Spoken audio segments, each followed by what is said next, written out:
ว้ที่ อ้าว ไม่ต้องพูดแต่น้ำเลย 80 ผมแปดที่มาคอยข้อกันมาคอยใจแปดสาม อันนี้แต่นี่จะพอดีได้46 ปี anniversary อ้าวสบายดีเนี่ยเอ้ยแอร์สบายดีเนี่ยเอ้ยจันทีโดย อันนี้สาวเซนโดเซ่เด้อที่จะถูกงามเนี่ยสาวน้อยสาวอ่อนสาวที่โบเจ็ด ขออนุญาตสัมภาษณ์เอ้ยน้อยนึงเนาะเพราะว่าเอ้ยได้สมทบทุนมาสร้างห้องน้ำมือนี้เป็นงวดที่2ที่3แล้วบ่จักเนาะ$1,000มื้อนี้เนาะแล้วตามจุดประสงค์ของเอ้ยที่จะปูกะโหลปูห้องน้ำเพราะฉะนั้นแล้วก็สิค่อย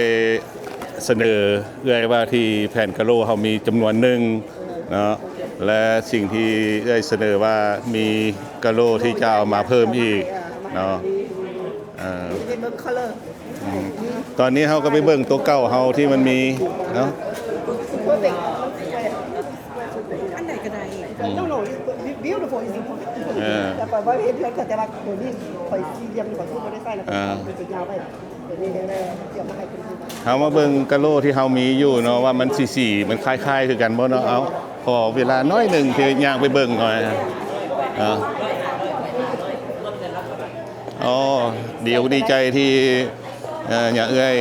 เห็นความสำคัญการบูรณะซ่อมแปลงวัดวาศาสนาเฮาโดยเฉพาะเป็นห้องน้ำเนาะหน่อยส่วนนี้นี่ก็ได้เนาะนี่เฮามีกะโหลอยู่จำนวนหนึ่งน้อยๆอยู่นี่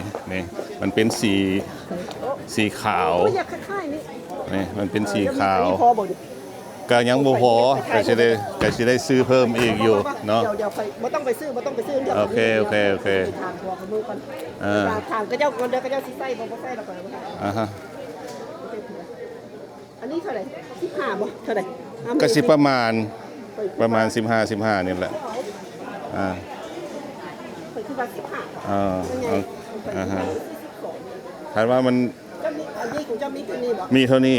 อาจจะยังบ่พอแต่ว่าก็สิซื้อเพิ่มแล้วก็โอเคสั้นแล้วก็ขอฝากความหวังไว้ว่าเพื่อจะได้ให้เพิ่มอีกเนาะเฮามาเบิ่งตัวอย่างอยู่ในห้องน้ำที่พวกเราเฮ็ดแล้วผ่านไป ไปก็42อันนี้10อันเนี้ยอันนี้10ว้าวไอ้ติ้งไม้ว้าว โอเคมันก็เฮามาเบิ่งว่าตัวที่เฮาเฮ็ดแล้วไปก็เอาตัวนี้แหละเฮ็ดแต่ว่ามันก็เป็นสีที่ว่าพอเบิ่งได้อยู่ห้องน้ำเฮานี่ก็ได้นี่คือจังซี่เห็นบ่มันก็พอเบิ่งได้อยู่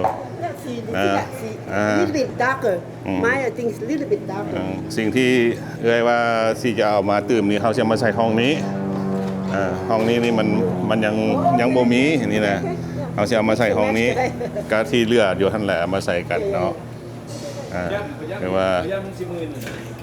ก็มันก็สิได้แบบนี้แหละก็สิได้แบบนี้แหละมันก็สิได้แบบนี้แหละบ่มื่นดอกสิเอาปูทายใส่นะเพิ่นสิบริจาคมาวันซะมื้อนี้เพิ่นบริจาคมาแล้ว1,000แล้วให้ไปซื้อเอาแต่ว่าเพิ่นว่ามีอยู่ยังมีอยู่ในเฮือนเพิ่นสิเอามาเติมอีกเพราะฉะนั้นแล้วเฮาก็มาปูใส่นั่นซะ เพื่อจะเอาหอยหุ้มไปยังบ่เพื่อจะหอย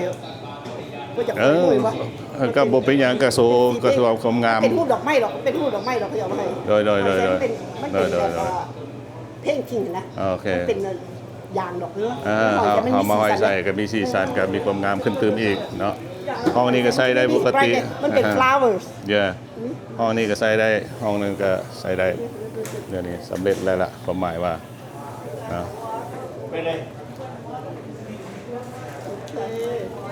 ขอบใจหลายๆเด้อยังแอร์เด้อที่เห็นความสำคัญและให้ความช่วยเหลืออยู่ตลอดมาขอให้อยู่ดีมีแห่งความสุขกายสบายใจเจริญรุ่งเรืองยอๆยิ่งขึ้นไปขอบใจหลายสาธุ